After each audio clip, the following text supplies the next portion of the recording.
नमस्कार, आप देख रहे हैं दूरदर्शन किसान मंडी खबर में आपका स्वागत है। मैं हूं अदिति शर्मा। आज की मंडी खबर में हम आपको दलहन के बारे में बताएंगे, जानेंगे क्या है दलहन की पैदावार का हाल और कैसी है आयात निर्यात की स्थिति। लेकिन आइए यहां पर शुरुआत कर लेते हैं सुर्खियों के साथ। बुलेटिन की शुरुआत करते हैं आज की खास खबर से। देश में दलहन की बम्पर पैदावार का अनुमान, चने की उपज रह सकती है सबसे ज्यादा। बता दें कि किसानों को दलहन की खेती के लिए प्रेरित करने के लिए सरकार ने जो कदम उठाए हैं उसका असर भी दिखाई दे रहा है और देश में इस साल दलहन की बम्पर पैदावार अनुमानित है और चने की तो रिकॉर्ड उपज होने का अनुमान जताया जा रहा है। सरकार ने इस साल किसानों को दलहन के लिए प्रेरित करने के लिए सभी दलहन के समर्थन मूल्य में जोरदार बढ़ोतरी की है और इसका असर दलहन की खेती पर पड़ा है। किसानों ने दलहन की खेती को बढ़ाया और खेती बढ़ने की वजह से इस साल देश में दलहन की बम्पर उपज का अनुमान लगाया गया है। रबी सीजन में सबसे ज्यादा पैदा होने वाले दलहन चने की बात करें तो इस साल इसकी रिकॉर्ड तोड़ उपज अनुमानित है। फसल वर्ष 2020-21 के लिए कृषि मंत्रालय की तरफ से जारी किए गए दूसरे अग्रिम अनुमान के अनुसार देश में इस साल 244.2 लाख टन दलहन पैदा होने का अनुमान है, जिसमें 116.2 लाख टन चना, 38.8 लाख टन अरहर, 26.2 लाख टन मूंग, 24.5 लाख टन उड़द, 13.5 लाख टन मसूर और 25 लाख टन अन्य दलहन शामिल है। इस साल अरहर को छोड़ अन्य अधिकतर दलहन की उपज पिछले साल के मुकाबले ज्यादा है और कुल दलहन उत्पादन पिछले साल की तुलना में लगभग 14 लाख टन बढ़ा है। दलहन की उपज बढ़ने का लाभ किसानों को तो होगा ही, साथ में देश की दलहन जरूरत को पूरा करने के लिए विदेशों से अब बहुत कम दलहन आयात की जरूरत पड़ेगी। ज्यादा जानकारी के लिए आइए अब रुक कर लेते हैं बाजार की जानकार निर्मल तिवारी का, जो इस वक्त हमारे साथ फोन लाइन पर जुड़ गए हैं। निर्मल जी, सबसे पहले तो मंडी खबर में स्वागत है आपका। जानना चाहेंगे कि सरकार ने जो दलहन उत्पादन का अनुमान जारी किया है, आप इस पर क्या कहना चाहेंगे कि क्या उतना ही उत्पादन आप देखते हैं या इससे कम या ज्यादा भी उपज हो सकती है? तो पिछले कुछ सालों में अगर देखें, खासतौर से पिछले 5-6 सालों में अगर देखें तो जो उत्पादन है दलहन का वो लगभग 140 लाख टन था, जो कि अभी 230 से 240 लाख टन तक हम लोग पहुंचे हैं। इसको अगर देखें, इसके मद्देनजर अगर समझे तो मैं समझता हूँ जिस हिसाब से पिछले कुछ सालों में दलहन का जो उत्पादन है उसमें बढ़ोतरी देखने को मिली है, तो ये कयास लगाना कि इस साल भी पैदावार बीते साल के मुकाबले अच्छी होगी या उसी तर्ज पे होगी, ये काफी सकारात्मक है। मैं समझता हूँ जो सरकार का लक्ष्य है लगभग 244 लाख टन का इस साल दलहन पैदावार का, वो बिल्कुल पूरा हो सकता है इन आंकड़ों को अगर देखें। और वहीं दूसरी ओर अगर देखें तो पिछले साल चूंकि दलहन के भाव में तेजी थी, उत्पादन उससे पहले साल के मुकाबले थोड़ा कम था, तो कहीं ना कहीं इसका भी एक इम्पैक्ट पड़ता है बुआई के समय में। जिस साल भाव अच्छे होते हैं दलहन के, तो उस साल बुआई या बिजाई भी अच्छी होती है, तो उसको भी अगर नजर में रखें तो मैं समझता हूँ इस साल बिल्कुल बीते साल के मुकाबले पैदावार में बढ़ोतरी देखने को मिल सकती है और लगभग 240 लाख टन के आसपास हम लोग पूरे साल में दलहन की पैदावार कर सकते हैं। जी बिल्कुल, ये तो बात हो गई उत्पादन की। साथ ही आपसे जानना चाहेंगे कि इस साल हम चने की जो बात कर रहे हैं, रिकॉर्ड तोड़ उपज का अनुमान है, तो इससे किसानों को किस तरह का लाभ मिलेगा और साथ ही साथ आगे आने वाले दिनों में बाजार भाव कैसे रह सकते हैं? चने की बुआई अच्छी हुई थी तो वहीं से कयास भी लगाए जा रहे हैं कि उपज भी अच्छी होगी। अब किसानों के नजरिए से अगर देखें तो मैं समझता हूँ चूंकि चना एक ऐसी दलहनी फसल है जिससे जो उत्पादन है वो हमारी खपत से थोड़ा ज्यादा होता है, तो उसका हम लोग निर्यात भी करते हैं। तो ऐसे में निर्यात कैसा होता है आने वाले साल में, वो एक चीज देखने वाली चीज होगी। और दूसरी ओर अगर आप देखें तो सरकार ने जो न्यूनतम समर्थन मूल्य है चने के लिए, उसमें भी बढ़ोतरी की है। तो इन दो पहलू के मद्देनजर अगर देखें, मैं समझता हूँ उपज अगर अच्छी होती है, बढ़कर होती है, तो किसानों को एमएसपी पे जो सरकार द्वारा खरीदारी होगी उसका फायदा भी होगा और एक्सपोर्ट चूंकि पिछले 1-2 सालों में जिससे बढ़ा है तो उसका भी फायदा किसानों को हो सकता है। जी बिल्कुल, ये तो बात हो गई चने की। बढ़ लेते हैं आगे और अब नजर डाल लेते हैं बाकी सुर्खियों पर। बता दें, दलहन की खेती के लिए किसानों को लगातार किया जा रहा है प्रेरित। सरकार की ओर से समर्थन मूल्य में हो रहा इजाफा। दालों के मामले में विदेशी बाजार पर निर्भरता खत्म। देश में होने वाले दलहन के आयात में लगातार आ रही कमी। दलहन की उपज बढ़ने की सफलता का जो श्रेय है सरकार के उन कदमों को दिया जा सकता है जिनके जरिए सरकार ने किसानों को ज्यादा दालों की खेती के लिए प्रेरित किया है। सरकार लगातार दलहन के समर्थन मूल्य को बढ़ा रही है और इस साल भी अच्छी खासी बढ़ोतरी देखने को मिली है। इस साल दलहन की पैदावार में जोरदार बढ़ोतरी देखी जा रही है, लेकिन ये ऐसे ही नहीं। सरकार ने सभी दलहन का समर्थन मूल्य बढ़ाकर किसानों को दलहन की खेती के लिए प्रेरित किया है। सरकार किसानों से जब भी दलहन खरीदती है तो वो खरीद समर्थन मूल्य पर ही होती है। पिछली बार की तरह इस बार भी सरकार ने सभी दलहन के समर्थन मूल्य में बढ़ोतरी की है। कृषि लागत एवं मूल्य आयोग के अनुसार रबी सीजन में सबसे ज्यादा पैदा होने वाले दलहन चने के समर्थन मूल्य को इस साल बढ़ाकर 5100 रुपए किया गया है, जो पिछले साल 4875 रुपए था। इसी तरह मसूर के समर्थन मूल्य को पिछले साल के 4800 रुपए से बढ़ाकर इस साल 5100 रुपए किया गया है। अरहर, उड़द और मूंग के समर्थन मूल्य में पहले ही बढ़ोतरी घोषित हो चुकी है। इन सभी दलहन के बढ़े हुए भाव ने किसानों को दलहन की खेती के लिए प्रेरित किया है और इस साल दलहन का रकबा पिछले साल के मुकाबले आगे चल रहा है। तो अभी आपने देखा एमएसपी बढ़ा है, जिसके चलते हमारे किसान दलहन की खेती की ओर प्रेरित हुए हैं। आइए इस पर और विस्तृत जानकारी के लिए रुख कर लेते हैं कमोडिटी एक्सपर्ट का। निर्मल जी, किसानों के लिए दलहन का जो समर्थन मूल्य घोषित हुआ है उससे उन्हें किस तरह का लाभ हो रहा है, लाभ हो भी रहा है या फिर नहीं, इस पर आपकी राय जानना चाहेंगे। सरकारी एजेंसियों द्वारा जो न्यूनतम समर्थन मूल्य घोषित हुआ है दलहन के लिए पिछले कुछ सालों में अगर देखें तो उनमें लगातार वृद्धि देखने को मिली है और सरकार की ओर से ये कहा भी गया है कि जो भी समर्थन मूल्य सरकार की ओर से दिया जाता है वो स्वामीनाथन कमेटी की जो रिकमेंडेशन थी उसके तर्ज पे ही दिया जाता है। इस वक्त अगर आप देखें तो जो उत्पादन की जो कॉस्ट है उसका लगभग 1.5 गुना दाम किसानों को सरकारी एजेंसी न्यूनतम समर्थन मूल्य के तौर पे दिया जाता है। तो उस हिसाब से अगर देखें तो बिल्कुल इसका फायदा किसानों को होना चाहिए और होता है। लेकिन यहाँ पे थोड़ा सा देखने वाली चीज ये है कि जो एजेंसियां खरीदती हैं वो सीधे तौर पे किसानों से खरीदें या किसानों की भी का ये दायित्व बनता है कि सरकारी सेंटर्स पे जहाँ पे दलहन की खरीदारी की जाती है वो वहाँ पे अपनी फसल लेके जाएं और वहाँ पे जाकर बिकवाली करें। और दूसरी ओर अगर आप देखें तो पिछले कुछ सालों में सरकार ने बफर स्टॉक भी दलहनों का बढ़ाया है और उस हिसाब से भी अगर देखें तो मैं समझता हूँ बढ़ा हुआ समर्थन मूल्य और ज्यादा से ज्यादा मात्रा में प्रोक्योरमेंट करना, खरीदारी करना किसानों से, वो उन दोनों का फायदा किसानों को मिलता है और आगे भी मिलना चाहिए। जी बिल्कुल निर्मल जी, आप बने रहिए हमारे साथ, आगे भी हम आपसे जानकारी लेते रहेंगे। और इसी के साथ हम बुलेटिन में रुक रहे हैं एक छोटे से ब्रेक के लिए। आप कहीं मत जाइए, ब्रेक के बाद हम जानेंगे दालों की सरकारी खरीद का हाल। बने रहिए दूरदर्शन किसान पर और देखते रहिए मंडी खबर।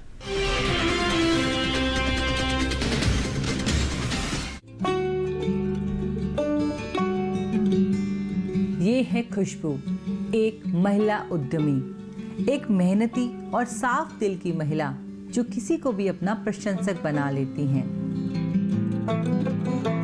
बहुत मुश्किल था जब महिलाओं को घर से निकाला, हमने कहा कि आप चलिए। बहुत मुश्किल था उनके लिए भी घर से आना और इस तरह 3-4 घंटे यहाँ पे काम करना। अब उनको लगने लगा है कि फायदा ही फायदा है, यहाँ तो लोन भी मिल जाता है, काम भी हो रहा है, कुछ पैसा भी मिल रहा है घर के लिए।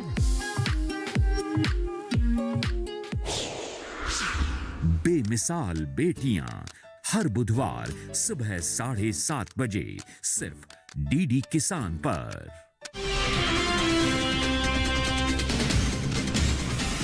ब्रेक के बाद आपका दूरदर्शन किसान पर फिर से स्वागत है। मंडी खबर में आगे बात होगी दलहन के निर्यात की, लेकिन आइए पहले जान लेते हैं क्या है सरकारी खरीद की स्थिति। बता दें आपको कि ऐसा नहीं है कि सरकार सिर्फ दालों का समर्थन मूल्य ही बढ़ा रही है। सरकार किसानों से समर्थन मूल्य पर भारी मात्रा में दलहन की खरीद भी कर रही है। पिछले साल किसानों से 21 लाख टन से ज्यादा चना खरीदा गया था और इस साल भी कई राज्यों से भारी मात्रा में चने की खरीद को मंजूरी दी गई है। किसान ऐसे ही दलहन की खेती को नहीं बढ़ा रहे हैं। किसानों को भरोसा है कि उनकी पैदा की हुई दलहन का अगर बाजार में अच्छा भाव नहीं मिलता है तो सरकार उनसे समर्थन मूल्य पर दलहन की खरीद कर लेगी। पिछले रबी सीजन में पैदा हुआ लगभग 21 लाख टन चना सरकार ने समर्थन मूल्य पर किसानों से खरीदा है और इस साल भी कई राज्यों से भारी मात्रा में चना और अन्य दलहन की खरीद की मंजूरी दे दी गई है। केंद्रीय एजेंसी नेफेड के अनुसार महाराष्ट्र से 6.17 लाख टन, उत्तर प्रदेश से 2.12 लाख टन, कर्नाटक से 1.67 लाख टन, आंध्र प्रदेश से 1.39 लाख टन और तेलंगाना से 51,325 टन चना खरीद की मंजूरी दी गई है। इसके अलावा मध्य प्रदेश से भी भारी मात्रा में चना खरीद की अनुमति दी गई है। चने के अलावा उत्तर प्रदेश से 1.13 लाख टन और मध्य प्रदेश से 79,300 टन मसूर खरीद के लिए भी मंजूरी दी गई है। किसानों से ये तमाम खरीद या तो बाजार भाव पर होगी और अगर बाजार भाव समर्थन मूल्य से कम हुआ तो समर्थन मूल्य पर होगी। तो सरकार लगातार खरीद कर रही है दलहन की और आगे किस तरह की परिस्थितियां रह सकती हैं इस पर और विस्तृत जानकारी के लिए रुक कर लेते हैं कमोडिटी एक्सपर्ट का। निर्मल जी, देश भर में हमने देखा है कि हमारे जो सरकार है हमारे किसानों से समर्थन मूल्य पर खरीद कर रही है। इसका किसानों को कितना लाभ मिल रहा है, इस पर आपकी राय जानना चाहेंगे। समर्थन मूल्य में पिछले 4-5 साल में जरूर बढ़ोतरी देखने को मिली है और उसका अगर किसानों को उसका असर अगर देखें तो मैं समझता हूँ सीधे तौर पे तो उसका असर किसानों को देखने को मिलता है। और चूंकि सरकार की ओर से समर्थन मूल्य में बढ़ोतरी की गई है और खरीदारी में भी बढ़ोतरी की गई है, मैं समझता हूँ आगे आने वाले समय के लिहाज से अगर देखें या किसानों को और फायदा अगर पहुंचाना है उस लिहाज से अगर देखें तो छोटे किसान जो है या मझोले किसान जो है उनसे सरकार अगर न्यूनतम समर्थन मूल्य में ज्यादा से ज्यादा मात्रा में खरीदारी करेगी तो उसका सीधा असर और या सीधा फायदा किसानों को मिलेगा। जी, साथ ही जानना चाहेंगे कि क्या सरकार को किसानों से भविष्य में और दलहन खरीद बढ़ाने की जरूरत है? दलहन की उपज और खपत को अगर देखें तो अभी भी हमारे देश में उपज जो है वो खपत से कम है और साल में ऐसे 2-3 महीने आते हैं, खासतौर से बुआई का समय का जो महीने होते हैं उस टाइम पे दलहन के भाव में तेजी देखने को मिली है। तो उसको कहीं ना कहीं काउंटर करने के लिए जब नई फसल तैयार होती है उस टाइम पे सरकार ने थोड़ी और मात्रा में खरीदारी करनी चाहिए और उसका स्टोरेज करना चाहिए ताकि साल के उन महीनों में जब फसल मार्केट में नहीं होती, बाजार में कम होती है, किसानों के पास भी नहीं होती, छोटे किसानों के पास, उस वक्त वो फसल मंडियों में आए जिससे जो मुनाफा हो वो छोटे किसानों को मिले। जी बिल्कुल निर्मल जी, आप बने रहिए, हम आपसे फिर से जानकारी लेंगे दलहन के संदर्भ में। फिलहाल हम बढ़ लेते हैं आगे, यहाँ पर नजर डाल लेते हैं गेहूं के बाजार भाव पर। बता दें आपको कि उत्तर प्रदेश की लखीमपुर मंडी की बात करेंगे तो यहाँ पर धारा गेहूं का भाव रहा 1,670 रुपए। यहाँ की ललितपुर मंडी की बात करेंगे तो भाव रहा 1,635 रुपए। गुजरात की दाहोद मंडी में लोकवान गेहूं का भाव रहा 1,900 रुपए। बता दें आपको ये सभी भाव आवक और गुणवत्ता के अनुसार है। गेहूं के बाद आइए बढ़ लेते हैं आगे, अब रुक कर लेते हैं दलहन निर्यात पर। बता दें आपको कि पिछले कुछ सालों से देश में दलहन उत्पादन लगातार बढ़ रहा है, जिससे देश की जरूरत तो पूरी हो रही है, साथ ही साथ अब देश से दलहन का निर्यात भी बढ़ने लगा है। दुनिया भर में दलहन की सबसे ज्यादा खपत भारत में होती है और भारत को अपनी जरूरत पूरा करने के लिए पहले विदेशों से आयात होने वाले दलहन पर निर्भर रहना पड़ता था। दुनिया भर में दलहन की सबसे ज्यादा खपत भारत में होती है और भारत को अपनी जरूरत पूरा करने के लिए पहले विदेशों से आयात होने वाले दलहन पर निर्भर रहना पड़ता था और भारी मात्रा में दलहन का आयात करना पड़ता था, जिसके लिए बहुमूल्य विदेशी मुद्रा का खर्च होता था। लेकिन अब देश दलहन के मामले में लगभग आत्मनिर्भर हो चुका है और धीरे धीरे देश से दलहन के निर्यात में बढ़ोतरी भी हो रही है। 5 वर्षों के दलहन निर्यात को देखें तो किसी एक आधा साल निर्यात घटा है, अन्यथा लगातार बढ़ ही रहा है। वाणिज्य मंत्रालय की संस्था एपिडा के मुताबिक वित्त वर्ष 2016-17 के दौरान देश से लगभग 1.37 लाख टन दलहन का निर्यात हुआ था, जो 2017-18 में बढ़कर 1.80 लाख टन तक पहुंच गया। इसके बाद 2018-19 में आयात बढ़कर 2.90 लाख टन तक पहुंचा। 2019-20 में कुछ कमी आई, लेकिन 2020-21 के पहले 9 महीने में जितना निर्यात हुआ है वो शानदार रहा है। दलहन के निर्यात का भाव किसानों को तो मिल ही रहा है, साथ में ये देश की अर्थव्यवस्था के लिए भी सहायक है, क्योंकि इसके जरिए भारत को विदेशों से विदेशी मुद्रा कमाने में सहायता मिल रही है। जी बिल्कुल, तो दलहन के निर्यात की स्थिति किस प्रकार बनी हुई है अभी आपने जान लिया। इस पर और जानकारी के लिए फिर रुक कर लेते हैं बाजार के जानकार का। निर्मल जी, देश से दालों का जो निर्यात है वो लगातार बढ़ रहा है, ये हमने देखा है। भविष्य में क्या निर्यात में और भी बढ़ोतरी हम देख सकते हैं? देखिए, मौजूदा स्तर पर अगर देखें तो भारत दालों का सबसे बड़ा उत्पादक देश है और दूसरी ओर खपत के लिहाज से देखें तो खपत भी हमारे देश में सबसे ज्यादा होती है। तो इसमें कहीं ना कहीं जो हम लोग आयात करते हैं या निर्यात करते हैं उसकी भूमिका प्रमुख है। निर्यात के पक्ष में अगर देखें तो पिछले कुछ साल पहले, लगभग 2-3 साल पहले हम लोग निर्यात नहीं करते थे या चुनिंदा दालों को निर्यात करते थे। अभी सरकार ने निर्यात से पूरी तरीके से रोक हटा दी है। तो मैं समझता हूँ आगे आने वाले समय के लिहाज से देखें तो कुछ दालें जिनमें हम लोग संपन्न है, हमारे वहाँ पे जिसकी पैदावार ठीक ठाक होती है, जैसे चना है, मूंग है, उड़द है, उसका निर्यात जो है वो बढ़ाया जा सकता है और उसी के साथ साथ कहीं ना कहीं इनकी पैदावार में भी बढ़ोतरी हो, उस पर भी खास ध्यान देना होगा। जी बिल्कुल, साथ ही आपसे जानना चाहेंगे कि दाल निर्यात बढ़ने से हमारे जो देश के किसान हैं और हम पूरे देश की बात करें तो किस तरह का फायदा देखते हैं आप? दाल निर्यात बढ़ने से तो देश को फायदा तो है ही है, क्योंकि हमारा जो फॉरेन रिजर्व है वो बढ़ता है और हमको और दूसरा किसानों के पक्ष से अगर देखें तो जो दालें हम लोग निर्यात करते हैं उसमें कहीं ना कहीं किसानों को उचित दाम मिलता है और घरेलू बाजार के लिहाज से वहाँ पे बाजार भाव अच्छा देखने को मिलता है। तो उसका सीधा असर जो है वो, उसका फायदा जो है वो किसानों को भी मिले, ये इस वजह सरकार को देखना होगा। तो बिल्कुल, देश से दालों का निर्यात बढ़ेगा तो देश में विदेशी मुद्रा भी आएगी और साथ ही साथ हमारे किसानों को आर्थिक रूप से मजबूती भी मिलेगी। ये तो बात हो गई दलहन निर्यात की। इसी के साथ हम रुक रहे हैं एक और छोटे से ब्रेक के लिए। आगे जानेंगे दलहन के आयात के हाल के बारे में। बने रहिए दूरदर्शन किसान पर और देखते रहिए मंडी खबर।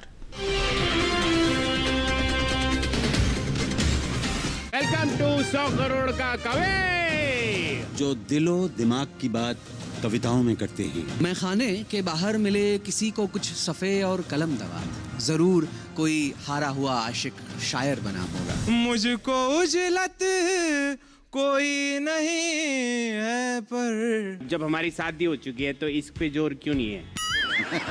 आपके लिए किसी ने शेर कहा है, कितना शरीफ शख्स है पत्नी पे फिदा है, उस पे ये कमाल है कि अपनी पे फिदा है।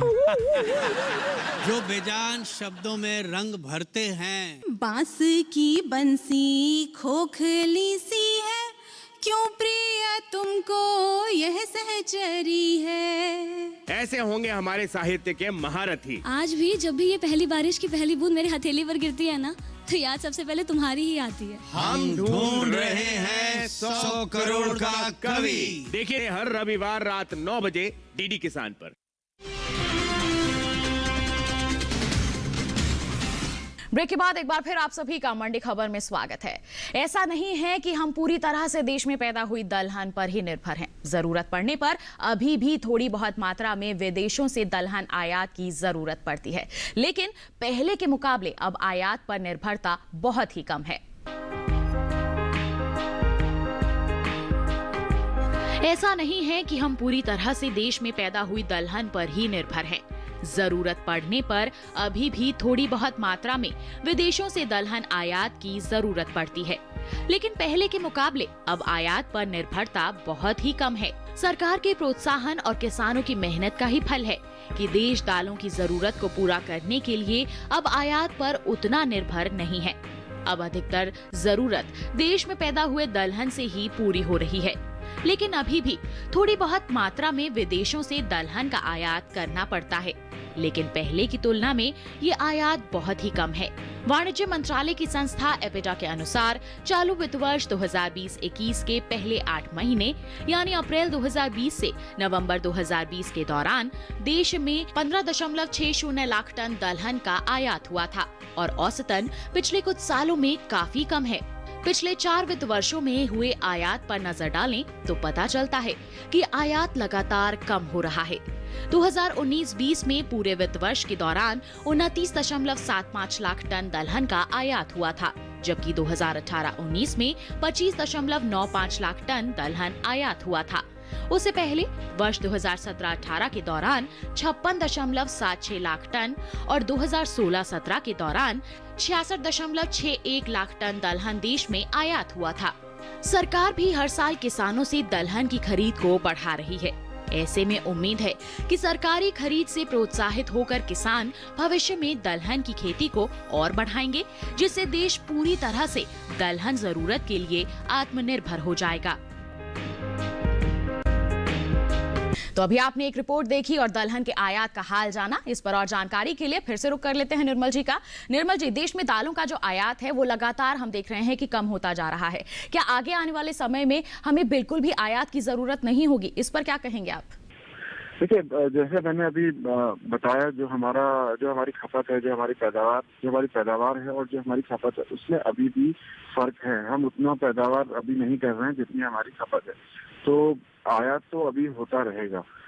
आयात को, हालांकि ये जो गैप को पिछले कुछ सालों में कम किया गया है खपत के और उत्पादन के, बट आगे आने वाले सालों के लिहाज से अगर देखें तो अभी और इसमें काम करने की जरूरत है। खासतौर से अगर मसूर, तुर और मटर, ये 3 दालें हैं, इन पे अगर नजर डालें तो ये अभी भी काफी मात्रा में इसको हम लोग आयात करते हैं। तो मैं समझता हूँ पैदावार में अभी बढ़ोतरी हमें और करनी होगी। जो हम 240 लाख टन के आसपास पहुंचे हैं पैदावार में, इसको हमको 250 से 260 लाख टन ले जाना होगा। जी बिल्कुल। साथ ही आपसे जानना चाहेंगे कि दालों के आयात पर जो निर्भरता है वो कब तक पूरी तरह से समाप्त हो जाएगी, और साथ ही साथ हमारे जो देश के किसान हैं, ये कदम उनके लिए किस तरह से फायदेमंद रहेगा? देश के फायदे के लिहाज से अगर देखें तो दालों में अभी भी हम लोग काफी राजस्व खर्च करते हैं। काफी जो हमारा इंपोर्ट बिल है देश का, उसमें अगर देखें तो दालों का उसमें प्रमुख स्थान है। तो मैं समझता हूँ इसको अगर थोड़ा कम करना है, दाल के आयात को अगर कम करना है, तो हमें सीधे तौर पे अपना उत्पादन बढ़ाना पड़ेगा, जो कि अभी 240 लाख टन के आसपास हम देख रहे हैं। इसको मैं समझता हूँ कम से कम हमको 250-260 लाख टन ले जाना होगा। और आगे आने वाले समय के लिहाज से देखिए, जिस तरीके से खपत बढ़ रही है, जनसंख्या बढ़ रही है, तो उससे ज्यादा तेजी से हमें अपना उत्पादन बढ़ाना होगा। वो चीज अगर हो गई तो भारत, क्योंकि नंबर 1 उत्पादक तो है ही दालों का, तो उसके साथ साथ हो सकता है फिर एक्सपोर्टर भी बन जाए। जी बिल्कुल निर्मल जी, हमारे साथ जुड़ने के लिए और साथ ही साथ इतनी महत्वपूर्ण जानकारियां साझा करने के लिए आपका बहुत बहुत धन्यवाद। फिलहाल हम बढ़ लेते हैं आगे, बुलेटिन में नजर डाल लेते हैं धान के बाजार भाव पर। बता दें आपको, उत्तर प्रदेश की लखीमपुर मंडी की बात करेंगे तो यहाँ पर सामान्य गेहूं धान का जो भाव है रहा यहाँ पर 1650 रुपए। इसके साथ ही बता दें आपको, राजस्थान की कोटा मंडी की बात करेंगे तो यहाँ पर भाव रहा 2335 रुपए। इसके साथ ही छत्तीसगढ़ की चारामा मंडी की बात करें तो भाव रहा 1700 रुपए। ये सभी भाव आवक और गुणवत्ता के अनुसार है। धान के बाद बता देते हैं आपको मक्का के बाजार का हाल। उत्तर प्रदेश की कासगंज मंडी की बात करेंगे, यहाँ पर भाव रहा 1310 रुपए, जबकि महाराष्ट्र की पुणे मंडी में देसी लाल मक्का का भाव रहा 2050 रुपए। और गुजरात की दाहोद मंडी की बात करें तो यहाँ सफेद मक्का का भाव रहा 1600 रुपए। ये सभी भाव आवक और गुणवत्ता के अनुसार हैं। तो आपने जान लिया देश भर में दलहन की स्थिति किस प्रकार बनी हुई है। उत्पादन काफी अच्छा हो रहा है, निर्यात भी अच्छे स्तर पर है और आयात में भी हम लगातार देख रहे हैं कि कमी देखने को मिल रही है। और साथ ही साथ अलग अलग जिन्सों के जो बाजार भाव हैं उसके बारे में भी आपने जानकारी हासिल कर ली। और इसी के साथ आज की मंडी खबर में बस इतना ही। हम उम्मीद करते हैं कि मंडी खबर से आपको जरूर मदद मिल रही होगी। अगले बुलेटिन में मुलाकात होगी, तब तक के लिए हमें दीजिए इजाजत। नमस्कार।